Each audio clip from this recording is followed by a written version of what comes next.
ఇప్పుడే country delight యాప్ని download చేసుకోండి. Download the country delight app now.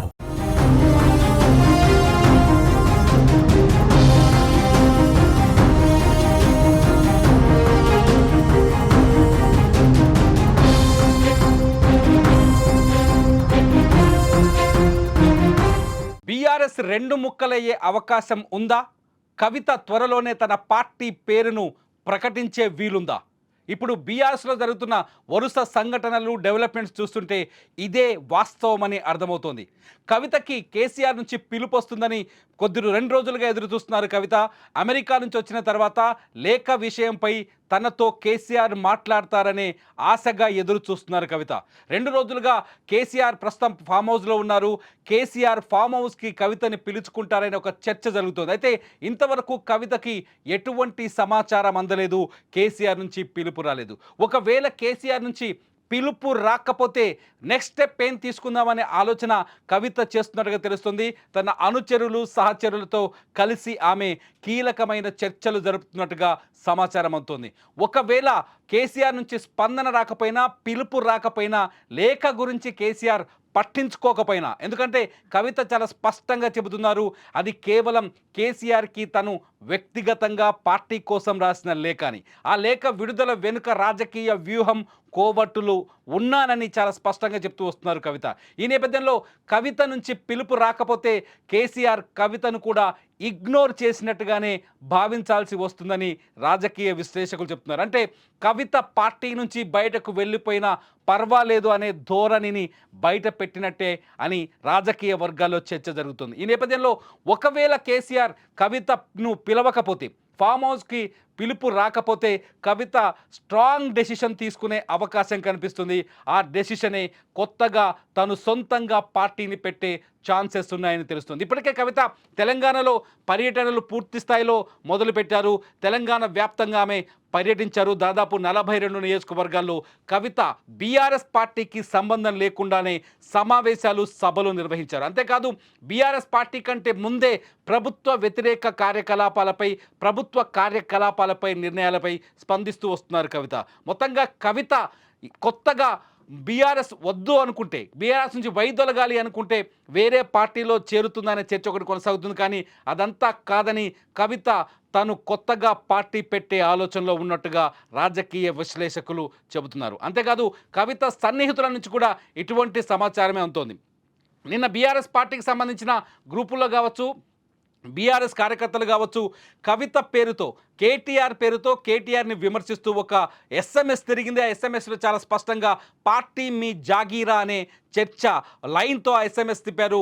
పార్టీలో కవితకి ఎందుకు హక్కు ఉండదు అనేది ఆ ఎస్ఎంఎస్లో కేటీఆర్ని ప్రశ్నిస్తూ ఆ ఎస్ఎంఎస్ తిప్పారు. ఆ ఎస్ఎంఎస్ ఇప్పుడు మొత్తం బీఆర్ఎస్ శ్రేణుల్లో కొత్త అలజడిని సృష్టిస్తోంది.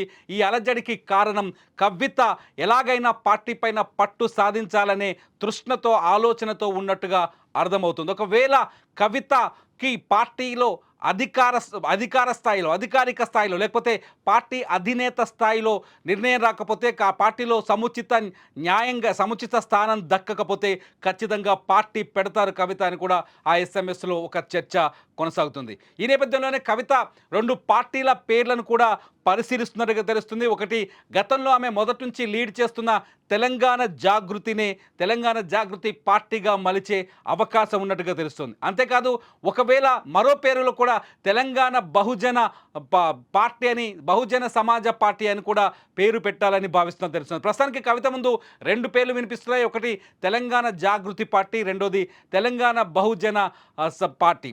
ఈ రెండు పేర్లలో ఏదో ఒక పార్టీ పేరును కవిత ఎంచుకుంటారని, ఈ పార్టీ పేరుతో త్వరలోనే పార్టీని ప్రకటించబోతారని కూడా చర్చ జరుగుతుంది. ఇప్పటికే కవితకి బీఆర్ఎస్ అధినాయకత్వానికి పూడ్చలేనంత అగాధం ఏర్పడిందని, కేసీఆర్ కవితతో మాట్లాడటానికి ఇష్టపడట్లేదని కూడా రాజకీయ వర్గాల నుంచి కావచ్చు, బీఆర్ఎస్లోని కీలక శ్రేణులు కావచ్చు బయటకు సమాచారం ఇస్తున్నాయి. అందుకే కవితని ఫామ్ హౌస్కి కేసీఆర్ పిలవట్లేదని, కవిత ఫామ్ హౌస్కి వెళ్ళడానికి ప్రయత్నం చేసిన కేసీఆర్ అంగీకరించట్లేదని కూడా తెలుస్తుంది. ఇదిలా ఉంటే కవితకు అనుమతి దొరకకపోయినా, ఫామ్ హౌస్కి వెళ్ళడానికి అనుమతి దొరక్కపోయినా నిన్న BRS working president KTR farm హౌస్కి వెళ్ళారు. దాదాపు 3 గంటల పాటు కేసీఆర్తో సమావేశమయ్యారు. కేసీఆర్తో కీలకమైన అంశాలని కేటీఆర్ చర్చించినట్టుగా తెలుస్తుంది. ఒకటి, తెలంగాణలో కవిత ఇష్యూ, పార్టీలో కవిత ఇష్యూని ఎలా సాల్వ్ చేయాలి, లేకపోతే కవిత పైన ఎటువంటి నిర్ణయం తీసుకోవాలి, సొంత కూతురు ఇలా తిరగబడితే ఎలా అనే అంశం పైన దాదాపు చాలాసేపు కేటీఆర్ చర్చించుకున్నట్టుగా తెలుస్తుంది. అంతేకాదు జూన్ 5వ తేదీన కేసీఆర్ కాళేశ్వరం కమిషన్ ముందు హాజరు కావాల్సి వస్తుంది. కాళేశ్వరం కమిషన్ ఇప్పటికే కేసీఆర్కి నోటీసులు ఇచ్చింది.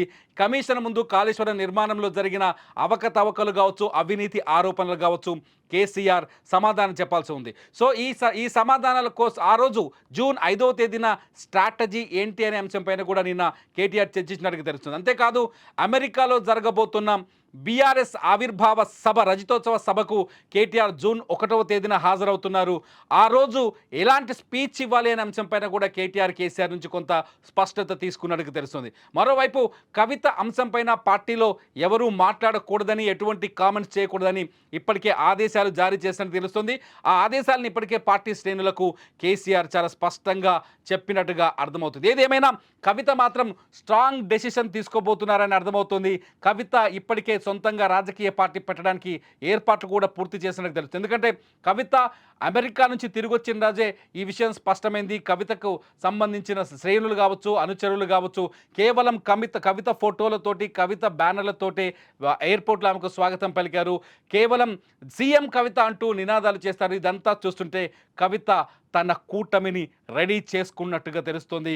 కవిత ఏ క్షణమైన తెలంగాణలో కొత్త పార్టీని ప్రకటించే అవకాశం ఉన్నట్టుగా స్పష్టంగా అర్థమవుతుంది. ఇది ఇప్పటికీ మనకు అందుతున్న సమాచారం బట్టి కవిత మాత్రం పార్టీ పెడతారా, లేకపోతే కేసీఆర్ దగ్గరికి వెళ్ళి తను కాంప్రమైజ్ అవుతారా? మీరేమనుకుంటున్నారు? కవిత పార్టీ పెడతారా, కాంప్రమైజ్ అవుతారా? మీరేమనుకుంటున్నారో ఈ వీడియో కింద కామెంట్ చేయండి. చూస్తూనే ఉండండి సుమన్ టీవీ.